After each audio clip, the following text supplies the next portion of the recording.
5 సంవత్సరాలు పరిపాలన పూర్తి కాబోతున్నది. 5 సంవత్సరాల పరిపాలన పూర్తయి మళ్ళా మమ్మల్ని ఎన్నుకోవాలని మీ ముందుకు వచ్చాం.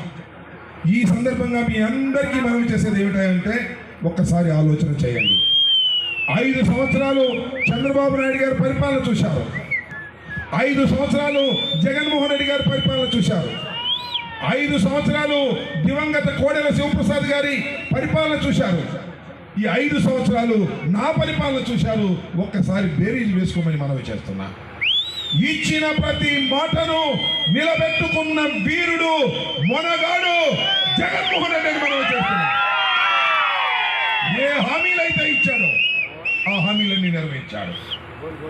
మహిళలకు డోక్రా మహిళ రుణమాఫీ చేస్తానని చెప్పాడా లేదా? చేశాడా లేదా అని అడుగుతా ఉన్నా. అమ్మ ఒడి ఇస్తానన్నాడా లేదా? ఇచ్చాడా లేదా? కాపు నేస్తం ఇస్తా అన్నాడా లేదా? ఇచ్చాడా లేదా? రైతు భరోసా ఇస్తానన్నాడు, ఇచ్చాడా లేదా?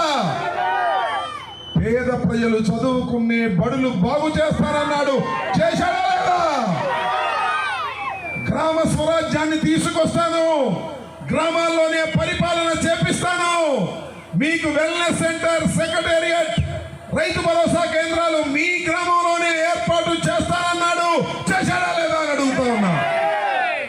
మేనిఫెస్టోలో ఉన్నటువంటి 99% వాగ్దానాలు నెరవేర్చిన మొనగాడు జగన్మోహన్ రెడ్డి అని మనం చేస్తున్నా.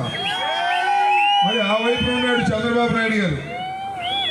చాలా హామీలు ఇచ్చాడు, నెరవేర్చాడా? ఇచ్చిన ప్రతి హామీని తుంగలో తొక్కినటువంటి మోసగాడు చంద్రబాబు నాయుడు అని మనం చేస్తున్నా. గుర్తుందా మీకు? 2014లో నేను 924 ఓట్లతో ఓడిపోయినప్పుడు చంద్రబాబు నాయుడు గారు ఏం చెప్పారు? అయ్యా నన్ను ఎన్నుకోండి, నా సైకిల్ గుర్తుకు ఓటేయండి, రైతు రుణమాఫీని రద్దు చేస్తాను అన్నాడా లేదా? అయ్యా మొత్తం చేస్తావా, కొద్దిగా చేస్తావా అని అడిగారు. మొత్తం సుప్తాగా చేసేస్తానన్నాడు.